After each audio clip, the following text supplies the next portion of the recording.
Hello बच्चों, welcome to your channel physics with king sensor. बच्चों, शुरू करते हैं आज का टॉपिक। आज के इस टॉपिक में हम लोग सबसे पहले डिस्कस करेंगे लिमिट ऑफ चार्जिंग क्या होती है। बच्चों, जैसा कि हम लोग पढ़े हैं कि किसी भी कंडक्टर की जो धारिता होती है वो होती है C बराबर Q/V। हर एक पदार्थ को आवेशित करते समय उसका वोल्टेज बढ़ने की एक लिमिट होती है। उससे ज़्यादा वोल्टेज हम उस पदार्थ की किसी प्रकार से नहीं बढ़ा सकते। फॉर एग्जाम्पल, जैसे मान लो कि हमने यहाँ पे कोई एक कंडक्टर लिया है। इस कंडक्टर का वोल्टेज मैक्सिमम 200 वोल्ट तक बढ़ सकता है। सपोज इसका मैक्सिमम वोल्टेज कितना बढ़ सकता है? 200 वोल्ट। अब जब भी हम इस पर चार्ज देते जाएंगे तो चार्ज देते जाने से इसका वोल्टेज बढ़ता जाएगा। मान लो एक चार्ज देने से, एक प्लस चार्ज देने से इसका वोल्टेज बढ़ करके 1 वोल्ट हो जाता है। अब एक वोल्ट इसका वोल्टेज बढ़ जाता है। तो ऐसे चार्ज देते जाएंगे तो इस पर टोटल कितने चार्ज स्टोर किए जा सकते हैं? तो आंसर है 200 चार्ज। तो 200 चार्ज जब हम इस पर रख लेंगे, अब उसके बाद जब हम इस पर चार्ज रखेंगे तो होगा क्या? अब इससे ज्यादा वोल्टेज इसका नहीं बढ़ पाएगा। अब क्यों नहीं बढ़ पाएगा? इससे ज्यादा चार्ज इस पर स्टोर क्यों नहीं किए जा सकते? उसका रीजन देखिए, जब भी हम इस पर चार्ज रखेंगे या इस पर जब भी हम चार्ज देंगे और अतिरिक्त, तो इसके आसपास का जो मटेरियल है, जो एयर या मीडियम है, ये इसके आसपास का मीडियम है एयर। एयर के पास एटम्स होते हैं और एटम के पास इलेक्ट्रॉन जो कि निगेटिव चार्ज होते हैं, न्यूक्लियस जो कि पॉजिटिव चार्ज। ऐसी व्यवस्था होती है हर एक एटम के लिए। अब 200 चार्ज इस पर स्टोर हो गए, इसका वोल्टेज 200 वोल्ट बढ़ गया। अब जैसे हम इसको एक प्लस चार्ज और देंगे, एक प्लस चार्ज देते ही इसके आसपास की इलेक्ट्रिक फील्ड इतनी बढ़ जाएगी कि इलेक्ट्रिक फील्ड बढ़ने के बाद ये वाला जो पदार्थ है, ये इस एयर के एटम के एक इलेक्ट्रॉन को अपनी तरफ खींच लिया। जब तक 200 वोल्ट तक था तब तक ये खींच नहीं पा रहा था। जैसे ही 200 वोल्ट हुआ या 200 वोल्ट से ज्यादा वोल्टेज बढ़ाने के लिए हमने चार्ज दिया, तुरंत ही, या आप ऐसे समझो कि पहले जब 200 चार्ज थे तो मिलकर के इसके एक इलेक्ट्रॉन को नहीं खींच पा रहे। अब जैसे एक चार्ज और गया, 201 चार्ज हुआ। 201 चार्ज होते ही अब इसका वोल्टेज भी कितना हो गया? 201 वोल्ट। तुरंत वोल्टेज 1 वोल्ट बढ़ा। लेकिन ये तुरंत ही एयर के एक इलेक्ट्रॉन को अपनी तरफ खींच दिए। इलेक्ट्रॉन यहाँ से निकल करके इसमें चला गया, तो एक माइनस और एक प्लस, ये दोनों एक दूसरे को न्यूट्रल कर दिए। मतलब जो चार्ज आया था उसमें एक माइनस वाला और ऐड हो गया। फिर से चार्ज कितना हो गया? 200। और वोल्टेज एक निगेटिव चार्ज आ गया तो एक माइनस वाला वोल्टेज हो जाएगा। मतलब फिर से वोल्टेज कितना हो गया? 200। मतलब इसका वोल्टेज 200 से ज्यादा नहीं बढ़ा। चार्ज इस पर 200 से ज्यादा नहीं रखे जा सकते। ये जो प्रोसेस हुई या ये जो वोल्टेज हुआ इसका 200 वोल्ट वाला, इसी 200 वोल्ट को ही हम लोग बोलते हैं इस पदार्थ के लिए ये वाला वोल्टेज भंजक विभवांतर या ब्रेक डाउन वोल्टेज कहलाता है। इस पदार्थ का इससे ज्यादा वोल्टेज बढ़ाना शुरू कर देंगे तो इस वोल्टेज से ज्यादा वोल्टेज होने पे ब्रेक डाउन शुरू हो जाएगा। मतलब आसपास के मटेरियल से इलेक्ट्रॉन इसमें चले जाएंगे।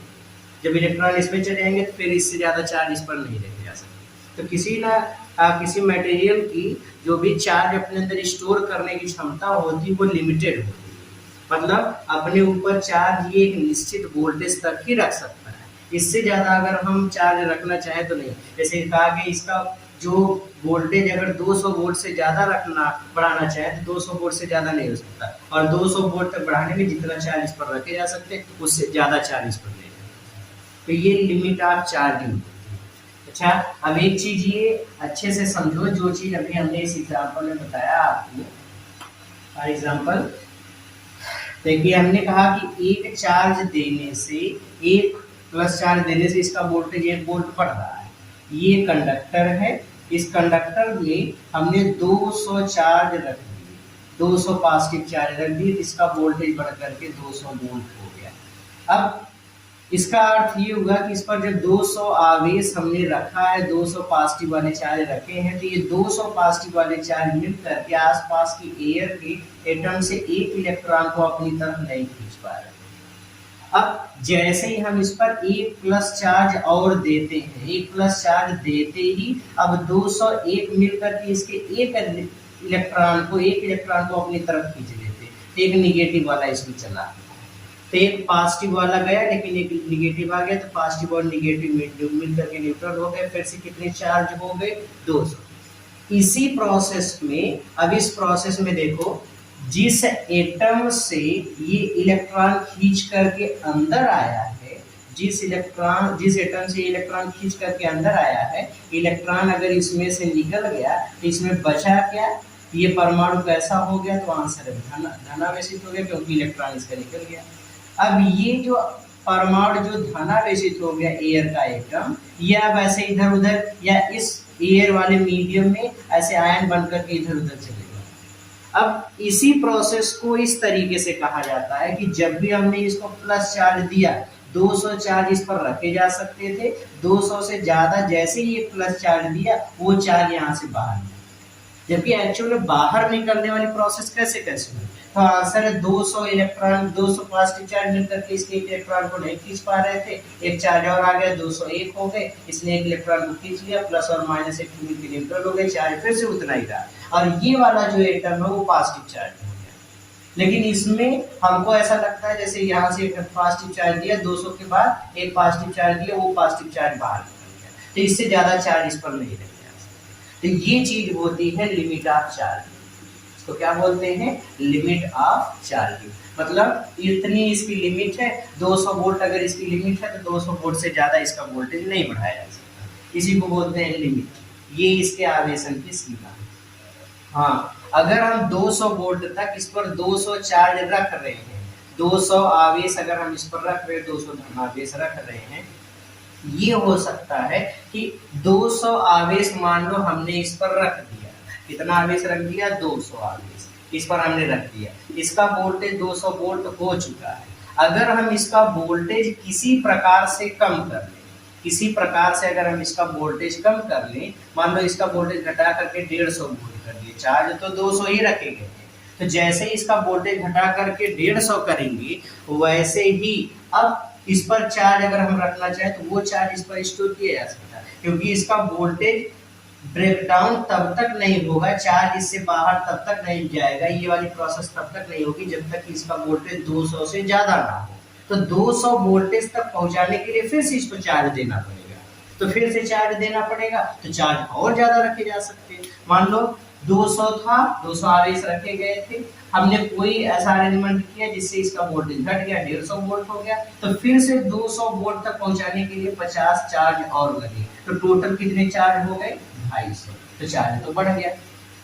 ठीक है, तो इसी चीज को कहा गया। वैसे भी धारिता होती है C बराबर Q/V, C बराबर Q/V। अगर वोल्टेज को हम कम कर दें किसी अरेंजमेंट के द्वारा, तो इस पे जो चार्ज स्टोर करने की क्षमता है या चार्ज जो होगा उस पर और ज्यादा रखा जा सकता है, दैट मीन्स इसकी धारिता बढ़ जाती है। तो वोल्टेज को कम करने से इसकी धारिता बढ़ेगी। ठीक है, बस यही प्रोसेस होता है। तो लिमिट ऑफ चार्जिंग ये क्या है बच्चों? तो लिमिट ऑफ चार्जिंग हमको ये बताता है कि किसी भी मटेरियल के द्वारा उस पर आवेश रखने की जो क्षमता होती है वो निश्चित होती है। एक निश्चित क्षमता से ज्यादा उस पर चार्ज को नहीं रखा जा सकता, क्योंकि उससे ज्यादा अगर हम रखेंगे तो उसका वोल्टेज जहां तक बढ़ा उसके बाद रखने पर वोल्टेज का ब्रेकडाउन शुरू हो जाता है, मतलब आसपास के मीडियम के जो एटम्स हैं उससे इलेक्ट्रॉन खींचने लगते हैं, या जो चार्ज देंगे वो बाहर एयर में जाना शुरू कर देता है, ऐसी प्रोसेस होना शुरू हो जाती है। अच्छा, चार्ज का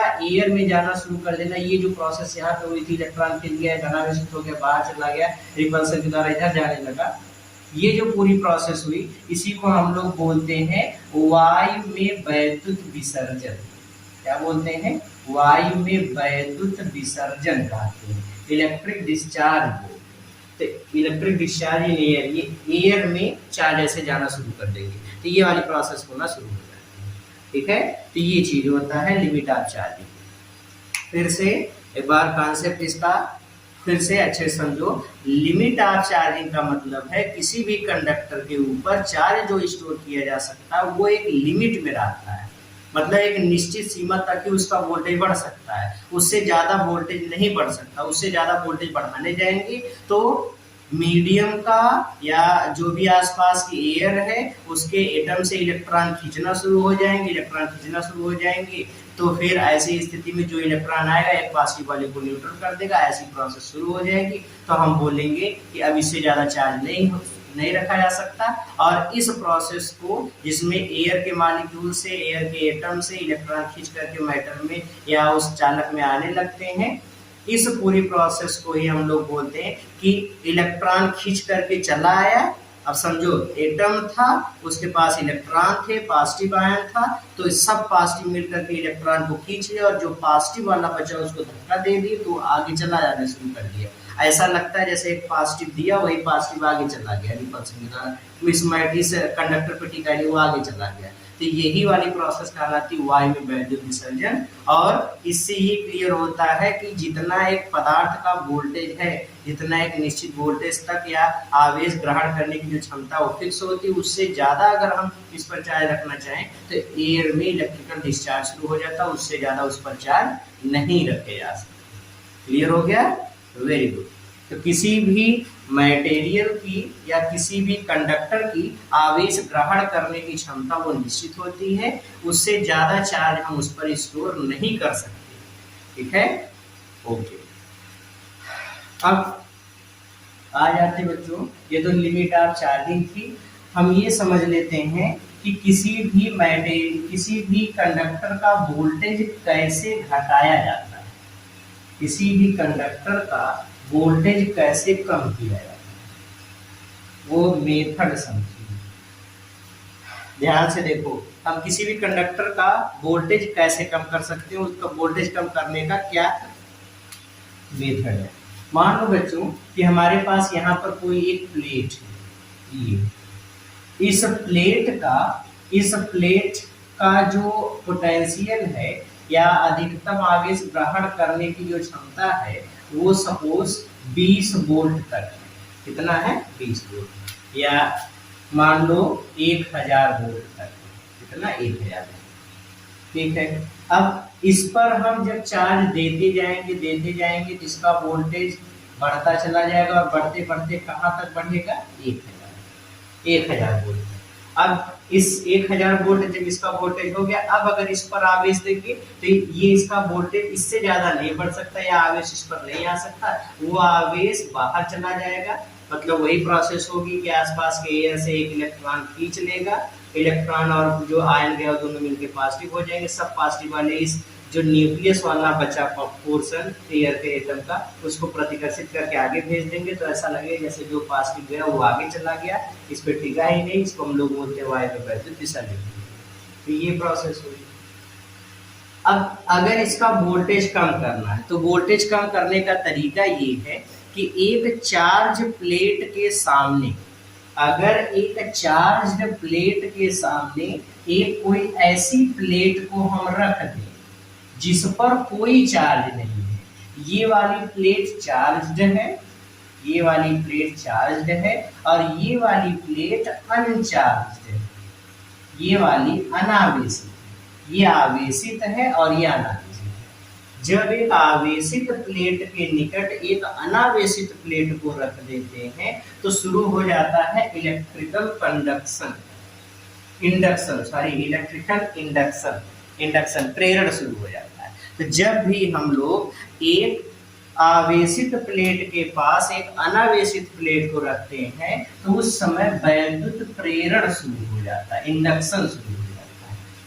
प्रेरण में होता ये है कि पॉजिटिव वाली प्लेट के सामने इसके सब निगेटिव वाले चार्ज आ जाते हैं ये, और जो पॉजिटिव वाले चार्ज रहते हैं, भाई कोई भी मटेरियल वो एटम से मिलकर बना होता है, एटम में इलेक्ट्रॉन और न्यूक्लियस पॉजिटिव और नेगेटिव दोनों होते हैं, तो ये सब पॉजिटिव वाले मिलकर इलेक्ट्रॉन को अपनी तरफ खींच लेते हैं, मतलब सब नेगेटिव वाले चार्ज एक तरफ आ जाते हैं और सब पॉजिटिव वाले चार्ज दूसरी तरफ चले जाते हैं। ऐसे इस प्रेरण के कारण ही इस वाली प्लेट का वोल्टेज कुछ न कुछ कम हो जाता है। वोल्टेज कैसे कम हो गया, ध्यान से देखो, वोल्टेज इस तरीके से कम हुआ, इसका वोल्टेज कितना था 1000। इस निगेटिव चार्ज के कारण भी यहाँ का कुछ वोल्टेज होगा। भाई निगेटिव चार्ज के कारण आर डिस्टेंस पे कुछ वोल्टेज होता है, -k⁴r। तो निगेटिव चार्ज के कारण यहाँ पे कुछ वोल्टेज होगा। मान लो कि इस पे, अच्छा इस पे अगर हमने 1000 आवेश रखे थे तो इस पर 1000 आवेश इधर माइनस वाले हो जाएंगे और इस पर इधर दूसरी तरफ 1000 आवेश इस पर प्लस वाले हो जाएंगे। तो प्रेरण के कारण दोनों चार्ज डेवलप होते हैं। ओवरऑल ये वाली प्लेट अभी भी अनचार्ज ही रहती है, लेकिन इसके दोनों सतहों पर एक तरफ इधर पॉजिटिव रहेगा, उधर निगेटिव वाले चार्ज आ जाएंगे और दूसरी तरफ इस पर पॉजिटिव वाले चार्ज आ जाएंगे। ये वाली घटना ही प्रेरण कहलाती है, जैसा कि हम लोग इलेक्ट्रोस्टैटिक के फर्स्ट चैप्टर में पढ़े थे, जब पढ़ते हैं मेथड ऑफ चार्जिंग, आवेशन की विधियां, घर्षण के द्वारा, प्रेरण के द्वारा, तो अलग अलग ऐसी विधियां होती हैं। उसी का ये इंडक्शन वाला मेथड जो वहां पढ़े थे वही वाला मेथड, तो ये वाली प्रोसेस होती है। अच्छा, अब यहाँ पे देखिए, निगेटिव चार्ज के कारण यहाँ पे कुछ वोल्टेज होगा, निगेटिव चार्ज के कारण यहाँ पे वोल्टेज, डिस्टेंस है तो वोल्टेज जाहिर सी चीज है 1000 वोल्ट नहीं होगा, इससे कम होगा। मान लो कि इस निगेटिव वाले चार्ज के कारण यहाँ का वोल्टेज हो गया -80 या 800 वोल्ट, -800। निगेटिव चार्ज के कारण यहाँ का वोल्टेज हुआ -800। इस पॉजिटिव चार्ज के कारण भी यहाँ का कुछ वोल्टेज होगा, तो इस पॉजिटिव चार्ज के कारण इस प्लेट का जो वोल्टेज हुआ ये है, मान लो +700 वोल्ट। कितना है? +700 वोल्ट। क्यों? पॉजिटिव वाले के कारण कम क्यों? तो अभी हमने बताया निगेटिव चार्ज इस पॉजिटिव चार्ज के समीप आते हैं या समीप उत्पन्न होते हैं, और जो पॉजिटिव चार्ज होता है इस पॉजिटिव से दूर उत्पन्न होता है। मतलब पॉजिटिव चार्ज से इस प्लेट की डिस्टेंस ये ज्यादा होती है और निगेटिव चार्ज से इस प्लेट की डिस्टेंस कम होती है। r is greater than small r, ऐसा होता है। तो जब दूरी ज्यादा रहेगी जाहिर सी चीज है वोल्टेज कम हो जाएगा, तो इसके कारण वोल्टेज कम डेवलप होता है। ठीक है, इस प्लेट का नेट वोल्टेज अगर हम निकालें तो V नेट किसके बराबर हो जाता है? 1000 वोल्ट पहले से था, -800 वोल्ट निगेटिव के कारण, +700 वोल्ट पॉजिटिव के कारण। तो 800 में से 700 घट गया, मतलब कितना हो गया? -100, और उसमें 1000 जोड़ दिया तो ये हो गया 900 वोल्ट। कितना हो गया? 900 वोल्ट। तो ओवरऑल इस प्लेट का वोल्टेज पहले से था, इसका वोल्टेज कितना था? 1000। चार्ज कितने रखे गए थे? 1000। लेकिन जैसे हम अनावेशित प्लेट को यहाँ पे रख दिए, इसका वोल्टेज 100 वोल्ट से घट करके कितना हो गया? 900 वोल्ट। लेकिन चार्ज तो 1000 ही है, तो चार्ज हमने इतना स्टोर कर लिया। वोल्टेज जैसे ही घटा 900 वोल्ट हुआ, तो अब हम इस पर 1000 वोल्टेज तक, जब तक इसका वोल्टेज ना बढ़ जाए तब तक और चार्ज स्टोर कर सकते हैं। मतलब ये हुआ कि अगर हम एक आवेशित प्लेट के सामने किसी अनावेशित प्लेट को लेकर के आ जाते हैं, ये आवेशित है, आवेशित प्लेट है, और ये अनावेशित प्लेट है। अगर हम किसी आवेशित प्लेट के सामने किसी अनावेशित प्लेट को लेकर चले आते हैं तो आवेशित प्लेट का विभव घट जाता है। क्यों घट जाता है? प्रेरण के कारण इसका विभव घट जाता है। विभव घटते ही इसकी धारिता बढ़ जाती है। इस प्लेट पे अब हम और ज्यादा चार्ज स्टोर कर सकते हैं, तो इसकी धारिता बढ़ गई। अगर हमको धारिता और ज्यादा बढ़ाना है तो धारिता और ज्यादा बढ़ाने के लिए हम लोग क्या करते हैं कि जो अनावेशित प्लेट होती है उस अनावेशित प्लेट को अर्थ से जोड़ देते हैं। ये पृथ्वी से हमने कनेक्ट कर दिया, अर्थ से। अब अगर अर्थ से जोड़ देंगे तो ये सभी जो पॉजिटिव चार्ज होते हैं, अर्थ इनको इलेक्ट्रॉन प्रोवाइड कर देती है।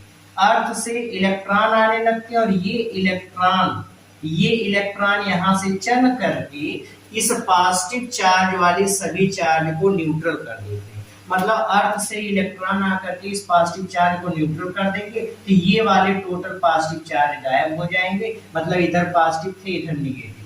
अब इस प्लेट का वोल्टेज कितना हो जाएगा, तो इस प्लेट का वोल्टेज कितना हो जाएगा, तो इस प्लेट का वोल्टेज देखो पॉजिटिव चार्ज खत्म हो गया तो पॉजिटिव चार्ज के कार्ड तो कोई वोल्टेज बना नहीं, फाइव नेगेटिव के कार्ड बनेगा। तो 1000 वोल्ट पहले था, 900 800 इस नेगेटिव ने बना दिया, तो अब नेट वोल्टेज कितना हो गया 1000 माइनस 800 मतलब कितना हो गया 200, मतलब इसका वोल्टेज तो बहुत ज्यादा कम हो गया। पहले जो 900 वोल्ट घटा था उसकी तुलना में तो 200 वोल्ट बहुत ज्यादा कम हो गया। अब 200 वोल्ट से फिर से 1000 वोल्ट तक ले जाने के लिए काफी चार्ज हम इस पर स्टोर कर सकते हैं, दैट मीन्स इसकी धारिता बहुत बढ़ जाती है। बात आई समझ में। अब ओवरऑल इसी को मैं समराइज करता हूँ एकदम क्लियर लैंग्वेज में, ये सारी कहानी को मोटे मोटे हम लोग समझते हैं कहा क्या गया, इस पूरी कहानी में क्या निष्कर्ष निकला, उस निष्कर्ष को समझिए। देखिए पूरी कहानी से निष्कर्ष ये निकला बच्चों कि किसी भी चालक का पोटेंशियल हम कैसे कम कर सकते हैं। अगर एक चालक जो कि आवेशित है उसका कुछ वोल्टेज होगा, उस वोल्टेज को कम करने के लिए हम लोग क्या करते हैं, उसके सामने एक अनावेशित प्लेट को रखते हैं। ये वाली प्लेट आवेशित है और ये वाली प्लेट अनावेशित। जब किसी आवेशित प्लेट के सामने किसी अनावेशित प्लेट को रख देते हैं तो प्रेरण के कारण इस आवेशित प्लेट का विभव घट जाता है, आवेशित प्लेट का वोल्टेज कम हो जाता है। ऐसा क्यों होता है, तो आंसर है ऐसा प्रेरण के कारण होता है। प्रेरण में पॉजिटिव और निगेटिव दोनों चार्ज अलग अलग हो जाते हैं, दोनों के कारण वोल्टेज बनता है, ओवरऑल इसका वोल्टेज घट जाता है। अगर आवेशित प्लेट का वोल्टेज और कम करना हो तो हम अनावेशित प्लेट को पृथ्वी से जोड़ देंगे। तो जैसे इसको पृथ्वी से जोड़ेंगे, पृथ्वी से आने वाले इलेक्ट्रॉन इसको न्यूट्रल कर देंगे, इसको न्यूट्रल कर देंगे तो यहाँ पे खाली निगेटिव चार्ज बचेगा, जिससे इसका वोल्टेज और घट जाएगा, इसका वोल्टेज और घट जाएगा और घट जाएगा। और वोल्टेज इसका अगर और कम हो गया तो इसकी धारिता और बढ़ जाएगी, क्योंकि C बराबर Q बाई V, वोल्टेज जितना कम होगा धारिता उतनी बढ़ेगी। धारिता क्या होती है, चार्ज स्टोर करने की क्षमता, तो चार्ज स्टोर करने की क्षमता और बढ़ जाएगी। तो बच्चों हमने क्या बताया कि जब किसी आवेशित प्लेट के सामने किसी अनावेशित प्लेट को रखते हैं तो आवेशित प्लेट का वोल्टेज घट जाता है, और अगर हम अनावेशित प्लेट को अर्थ से जोड़ दें तो आवेशित प्लेट का वोल्टेज और ज्यादा कम, जिससे इसकी धारिता और ज्यादा बढ़ेगी। सही समझ में बात, वेरी गुड। ये बड़ा इंपॉर्टेंट टॉपिक है, ये बड़ा इंटरेस्टिंग चीज है कि वोल्टेज कैसे कम हो जाता है। क्लियर हो गया, ओके। हाय गर्मी, बहुत ज्यादा गर्मी हो रही, ओके ठीक है बच्चों। तो अब हम लोग आते हैं अपनी टॉपिक, जो आज के वीडियो पे ये सारी चीजें जो हमने अभी तक बताया है, ये सारी चीजें ये हैं कि पैरेलल प्लेट कैपेसिटर हमको पढ़ना है, तो उसमें ये सारे टर्म यूज होंगे। तो अब हम लोग आज की टॉपिक पे आते हैं। जैसा कि वीडियो के थंबनेल में आप लोग पढ़े हैं या देख के आ रहे हैं कि आज का जो टॉपिक है इस पार्ट 3 में वो क्या है, तो आंसर वो है पैरेलल प्लेट कैपेसिटर। क्या है, पैरेलल प्लेट कैपेसिटर, समांतर प्लेट संधारित्र। ये बच्चों हम लोगों को पढ़ना है। पैरेलल प्लेट कैपेसिटर, ये हम लोगों को पढ़ना है। पैरेलल प्लेट कैपेसिटर में बच्चों दो प्लेटें होती हैं। अब ये दो प्लेटें वर्गाकार, आयताकार, बेलनाकार या फिर किसी भी शेप की हो सकती है। जैसे मान लो समांतर प्लेट संधारित्र में दो प्लेटें ऐसे होती, एक वृत्ताकार प्लेट यहाँ पे ले लिया, एक वृत्ताकार प्लेट यहाँ पे ले लिया, दोनों एक दूसरे के सामने रख दिया। जैसे ये हो गया और ये हो गया, ये दोनों एक दूसरे के सामने ही रखी गई, ये आमने सामने ऐसे। तो ये ऐसे एक प्लेट ये हो गया, अरे भाई ऐसे समझो न, देखो एक प्लेट वृत्ताकार वाली ये हो गई, ये वाली प्लेट, ठीक है, ऐसे पूरा प्लेट ये हो गई। इसके सामने एक दूसरे की प्लेट वृत्ताकार ये रख दिया, दोनों एक दूसरे के पैरेलल रख दिया, बन गया समांतर प्लेट संधारित्र। तो वैसे ही हमने कहा कि समांतर प्लेट संधारित्र में प्लेटें आयताकार, वर्गाकार, वृत्ताकार, बेलनाकार किसी भी शेप की हो सकती है। इसमें कंफ्यूज नहीं होगी कि खाली आयताकार ही क्यों दिखाया जा रहा है, आप किसी भी शेप की ले सकते हैं। समांतर प्लेट संधारित्र में दो प्लेटें होती हैं, ठीक है। एक प्लेट जिस पर आवेश रहता है +Q, इस पर आवेश दिया जाता है या ये चार्ज प्लेट रहती है, इसके सामने वाली प्लेट अनचार्ज रहती है। अब प्रेरण के कारण इसका वोल्टेज कुछ कम होता है, अब जो अनचार्ज प्लेट होती है उसका वोल्टेज और कम करने के लिए इसको अर्थ से जोड़ देते हैं। प्लेटों का एरिया A है और दोनों प्लेटें समान क्षेत्रफल की रहती हैं। इन प्लेटों के बीच की डिस्टेंस को स्मॉल d से लिखा है, ठीक है। तो ये होता है समांतर प्लेट संधारित्र। फिर से सुनो, पैरेलल प्लेट कैपेसिटर क्या होता है? समांतर प्लेट संधारित्र एक ऐसा संधारित्र होता है जिसमें दो समान क्षेत्रफल की प्लेटें एक दूसरे के समांतर निर्वात अथवा किसी माध्यम में रखी होती हैं, जिसमें एक प्लेट आवेशित होती है, दूसरी प्लेट अनावेशित होती है। आवेशित प्लेट के सामने अनावेशित को रखेंगे तो इसमें प्रेरण के कारण कुछ चार्ज होगा, पॉजिटिव और निगेटिव डेवलप होगा। लेकिन अगर हम इसको अर्थ से कनेक्ट कर देंगे तो इस पर अगर पॉजिटिव चार्ज है तो जो अनावेशित पाले थी उस पर खाली निगेटिव चार्ज बचेगा। मतलब एक पे अगर +Q चार्ज है तो इस पे कितना चार्ज आ जाएगा? माइनस। और ये जो पूरा व्यवस्था बनी, ये जो पूरा चालक का एक ये समायोजन बना, इसी पूरे समायोजन को ही, इसी पूरे अरेंजमेंट को ही हम लोग क्या बोलते हैं? Parallel plate capacitor. क्या बोलते हैं? Parallel plate capacitor. तो ये होता है समांतर प्लेट संधारित्र। फिर से एक बार फिर से समझो, what is parallel plate capacitor? समांतर प्लेट संधारित्र क्या है? तो आंसर समांतर प्लेट संधारित्र दो चालकों का एक ऐसा समायोजन है जिसमें दो चालकों की या चालकों की परस्पर समांतर, चालकों की दो प्लेटें जो कि एक दूसरे के परस्पर समांतर होती हैं, एक ही क्षेत्रफल की होती है, निर्वात या वाय या किसी मीडियम में रखी होती हैं। एक पर प्लस चार्ज होता है, दूसरे पर माइनस चार्ज होता है, लेकिन दूसरे पे माइनस चार्ज तब बोलेंगे जब उसको अर्थ से कनेक्ट करेंगे। क्लियर हो गया? तो ये होता है समांतर प्लेट संधारित्र। अब इसकी धारिता कैसे निकालते हैं? समांतर प्लेट संधारित्र की धारिता कैसे निकालेंगे? तो इसकी धारिता निकालने का तरीका देखो। समांतर प्लेट संधारित्र की धारिता कैसे निकालते हैं? इसका क्षेत्रफल किसके बराबर है? A के। अच्छा, धारिता निकालने से पहले मैं आपको कुछ बातें बता दूं। ऐसा कहा जाता है कि पैरेलल प्लेट कैपेसिटर में या समांतर प्लेट संधारित्र में प्लेटों का क्षेत्रफल एक समान होना चाहिए, जबकि ऐसा नहीं है। आप ये भी कर सकते हो, एक प्लेट का क्षेत्रफल बड़ा, एक का छोटा, मतलब प्लेटों का क्षेत्रफल असमान हो सकता है। देखिए, प्लेटों का क्षेत्रफल अगर असमान है तो कैलकुलेशन के समय आप खाली छोटे वाले प्लेट का क्षेत्रफल यूज करते हैं, ठीक है। अगर दोनों प्लेटों का क्षेत्रफल समान है तो कैलकुलेशन के समय जो हम एरिया लेंगे वो खाली छोटी वाली प्लेट का ही क्षेत्रफल लिया जाएगा। अगर दो प्लेटें एक दूसरे के समांतर हैं और वो एक दूसरे के अभिमुख आमने सामने जस्ट ना रख करके ऐसे ऊपर नीचे रखी गई हैं, तो पहली वाली प्लेट का जितना सा एरिया दूसरी वाली प्लेट के जितने एरिया के जस्ट सामने होगा, केवल वही वाला क्षेत्रफल ही, वही वाला एरिया ही कैलकुलेशन में लिया जाएगा, बाकी सब एरिया नहीं लिए जाएंगे। क्लियर हुआ? अगर मान लो एक प्लेट ले करके उसके अंदर हमने छेद कर दिया, काट दिया, थोड़ा सा होल कर दिया, तो उस होल अब जितना एरिया इसका बचा उसके सामने वाली प्लेट में उतना ही एरिया लिया जाएगा, मतलब एरिया इसका घट जाता है, जिसके कारण इसकी धारिता भी घट जाती है।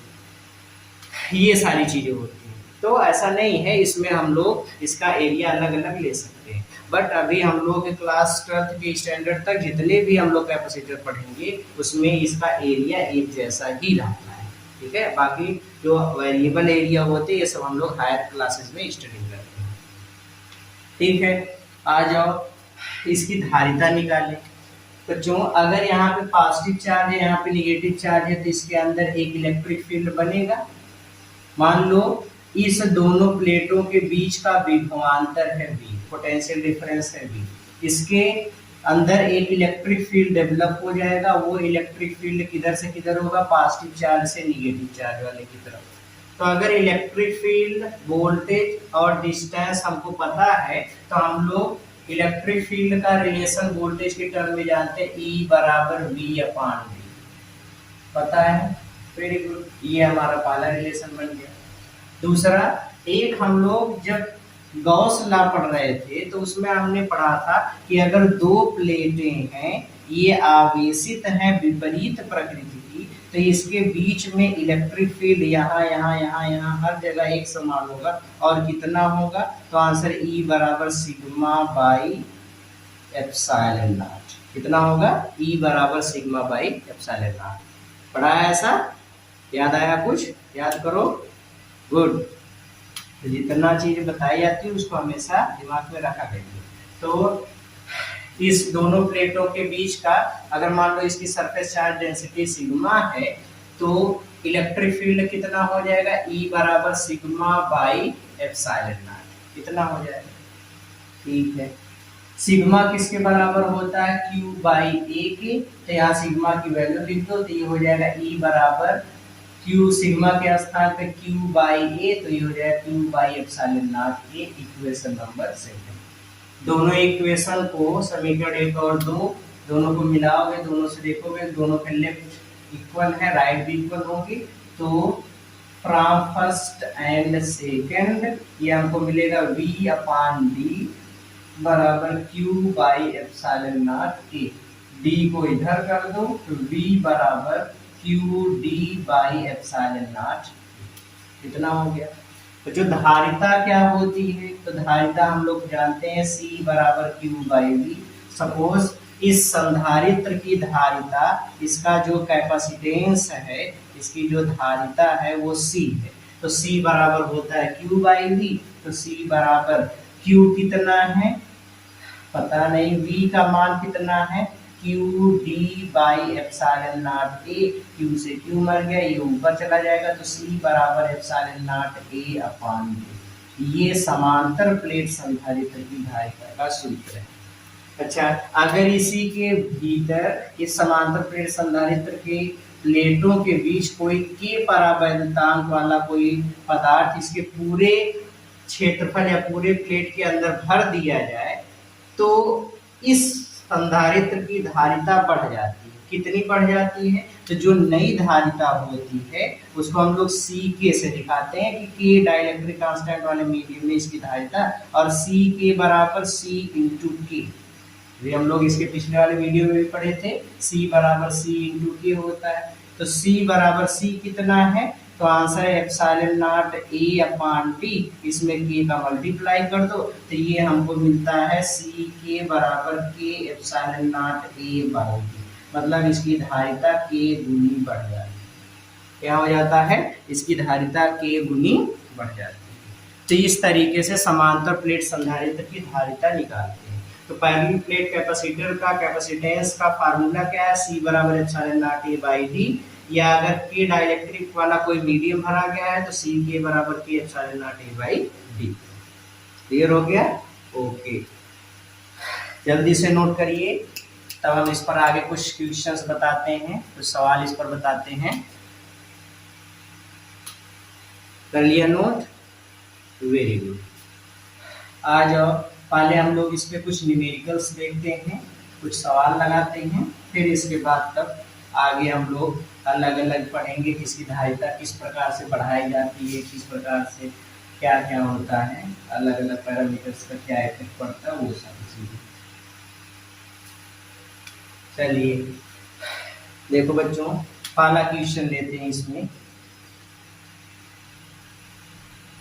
क्वेश्चन नंबर 1 आपसे कहा दिया कि उस समांतर प्लेट संधारित्र की धारिता की गणना करो जिसकी प्लेटों का क्षेत्रफल 2 सेंटीमीटर स्क्वायर है तथा प्लेटों के बीच की दूरी 3 मिलीमीटर है, और आपसे कहा दिया गया प्लेटों के बीच की दूरी 3 मिलीमीटर है। फिर और कहा दिया कि प्लेटों के बीच जो परावैद्युत पदार्थ भरा गया है उसका परावैद्युतांक है 2। फिर से सुनो, कहा दिया गया एक समांतर प्लेट संधारित्र है जिसकी प्लेटों का क्षेत्रफल 2 सेंटीमीटर स्क्वायर, प्लेटों के बीच की दूरी 3 मिलीमीटर है और प्लेटों के बीच 2 परावैद्युतांक वाला कोई एक परावैद्युत पदार्थ भरा गया है, तो उस समांतर प्लेट संधारित्र की धारिता क्या होगी। बस एकदम हलवा सवाल है, फार्मूला यूज करना। अगर के डाइलेक्ट्रिक कांस्टेंट का मीडियम रखा गया है तो धारिता को सी के से दिखाते हैं। सी के किसके बराबर हो जाएगा, के epsilon not a by D. Value put up कर दो सबको, चूंकि एप्सिलॉन नॉट की वैल्यू जो हम लोग पढ़ते हैं 8.85 × 10⁻12 कूलम स्क्वायर पर न्यूटन मीटर स्क्वायर, ये एमकेएस सिस्टम में तो सबको एमकेएस में बदल दो, इसको मीटर स्क्वायर में चेंज कर लेंगे तो 2 × 10⁻⁻4 मीटर स्क्वायर, इसको भी मीटर में चेंज करोगे तो 3 × 10⁻³ मीटर। वैल्यू पुटअप कर लो, के की वैल्यू 2, इसकी 8.85 × 10⁻12 इंटू ए की वैल्यू 2 × 10⁻⁴ डिवाइड बाई डी की वैल्यू 3 × 10⁻³ अब सरल कर लीजिए इसको, तो ये इससे कैंसिल हो जाएगा, 10⁻⁻1 मिलेगा और 10⁻⁻1 को इसमें ऐड कर दो, 3 से भाग कर दो, 3 एकम 3, इसको काट दोगे तो 3 दूनी 6, फिर 2 हो गया 28 हो गया, 3 9 27, 3 5 15, 2 का 2 में गुणा हुआ 4, 4 का गुणा कर दोगे तो 4 5 20, 4 9 36, 36 और 2 38, 4 दूनी 8, 8 3 11, 2 अंक पे 10 लोग गुणे 10 की घात 13 या 1.180 × 10⁻12 फैरड, ये इसकी धारिता आएगी। ये इस तरीके से समझ आया कैसे धारिता निकालनी है। गुड, नोट करिए जल्दी से। ओके, आ जाओ एक अगला एग्जाम्पल देखिए, ये तो एकदम सरल सवाल था। अगला एग्जाम्पल, दूसरा एग्जाम्पल देखिए, इससे भी सरल सवाल, ध्यान से देखो। तो जो आपसे कहा दिया गया कि एक समांतर प्लेट संधारित्र में वायु संधारित्र की धारिता, वायु संधारित्र कहने का मतलब उसके प्लेटों के बीच एयर लिया गया, एक समांतर प्लेट संधारित्र में वायु संधारित्र की धारिता जिसको हम लोग सी से दिखाते हैं, ये कहा गया 2 माइक्रोफैराड है। यदि प्लेटों के बीच की दूरी आधी कर दी जाए, यदि प्लेटों के बीच की दूरी पहले से आधी कर दी जाए, डिस्टेंस हाफ कर दिया जाए पहले की तुलना, डिस्टेंस पहले से आधी कर दी जाए और प्लेटों का क्षेत्रफल पहले का 4 गुना कर दिया जाए, 4 गुना कर दिया जाए, प्लेटों के बीच एक कोई 5 परावैद्युतांक वाला कोई पदार्थ, कोई परावैद्युत पदार्थ भर दिया जाए, तो कहा दिया गया कि नए संधारित्र की धारिता कितनी है। क्वेश्चन ध्यान से समझो, कहा गया कि कोई एक समांतर प्लेट संधारित्र लिया गया, तो मान लो इसका क्षेत्रफल था ए, ये समांतर प्लेट संधारित्र है, इस पर +q चार्ज, इस पर -q चार्ज, ये ऐसे लिया गया, दोनों के प्लेटों का क्षेत्रफल ए और बीच की दूरी डी था। कहा गया उस समय जब इसके प्लेटों के बीच निर्वात है या वायु है, उस समय इसकी धारिता कितनी थी, 2 माइक्रोफैराड। ठीक है, अब आपसे कहा दिया गया कि अब अगर इसके प्लेटों के बीच की दूरी आधी कर दी जाए, मतलब और क्षेत्रफल 4 गुना, मतलब इसका क्षेत्रफल बढ़ गया, इस समांतर प्लेट संधारित्र का ऐसे क्षेत्रफल बढ़ गया प्लेटों का, +q चार्ज -q चार्ज, अब इसकी प्लेट का क्षेत्रफल a से बढ़कर के कितना हो गया, 4a, तो 4a ये भी हो गया, लेकिन बीच की दूरी आधी कर देंगे, बीच की दूरी अब कितनी हो गई, d/2, और इसके बीच में एक डाइलेक्ट्रिक मीडियम भर दिया गया जिसका डाइलेक्ट्रिक कांस्टेंट कितना है, 5, तो कहा दिया गया नई धारिता कितनी होगी। कैसे फाइंड आउट करोगे, तो बच्चों यहाँ खोपचे में समझ लें, आ जाओ। सी के का फार्मूला हमको पता है, सी के बराबर के epsilon not a by D होता है, और c बराबर क्या होता है, तो आंसर है epsilon not a by D. तो जहाँ epsilon not a by D है वहां पे इसको लिख दोगे तो c के बराबर। लेकिन एक प्रॉब्लम है। क्या प्रॉब्लम है, ये प्रॉब्लम ये है कि इसको आप पहले c वाले से शुरू करो। देखो c बराबर होता है epsilon not a by D, पता है? हाँ सर जी पता है। यहाँ पे मान रख दो epsilon not a by D बराबर c की वैल्यू कितनी है, 2 माइक्रोफैरड। इक्वेशन प्लस, यहाँ तक कोनो डाउट नहीं, कोई डाउट नहीं है। ओके आ जाओ। अब c के का फार्मूला लगाओ तो c के बराबर होता है k epsilon not a area. जब दूसरे केस की बात हो रही है सी के लिए, तो इसका एरिया 4 गुना बढ़ गया, a से 4a हो गया। तो k एप्सिलॉन नॉट a के स्थान पे c के बराबर होता है k epsilon not a by D. ये फार्मूला होता है k epsilon not a by D. तो यहाँ पे जो a है एरिया है अब 4a हो चुका है, तो एरिया के स्थान पे क्या लिख देंगे, 4 डिवाइड बाई जो डिस्टेंस d थी वो डिस्टेंस d बाई 2 हो चुकी है, तो डिस्टेंस d बाई 2 कर दो तो 2 ऊपर चला जाएगा, तो c के बराबर 4 दूना 8 हो जाएगा, k epsilon not a by d हो गया। बस सवाल भरवा हो गया। बाकी का कैलकुलेशन इधर कर लेते हैं। तो c के बराबर 8 इंटू k की वैल्यू कितनी है, k की वैल्यू 5 है, और epsilon not a upon D, epsilon not a upon D की वैल्यू किसके बराबर, 2 माइक्रोफैरड। तो 2 का गुणा कर दो, 8 25 40, फिर गुणे 2 माइक्रोफैरड, मतलब 40 दूनी 80 माइक्रोफैरड। ये हो गया c के, ये इसका आंसर है। ठीक है, तो c के की वैल्यू किसके बराबर हो गई, 80 माइक्रोफैरड। कोई डाउट है? नहीं सर कोई डाउट नहीं। चलिए आज के इस वीडियो को यहीं पे ख़त्म करते हैं, क्योंकि गर्मी का मौसम है और जहाँ फिलहाल अभी हम लोग अपनी स्टडी कर रहे हैं वहाँ पे अभी थोड़ा सा अरेंजमेंट में कुछ प्रॉब्लम है, इसलिए गर्मी में बहुत प्रॉब्लम होती है वीडियो वगैरह शूट करने में। खैर कोई बात नहीं, हम लोग ऐसे थोड़ा थोड़ा करके पढ़ेंगे, बट पढ़ेंगे जरूर। ओके ठीक है, मेहनत करते रहिएगा, पढ़ते रहिएगा। जो चीज़ नहीं समझ में आती उसको आप वीडियो को रिवाइज करके देखते रहिएगा, बुक की हेल्प से पढ़ते रहिएगा। All the very very very best.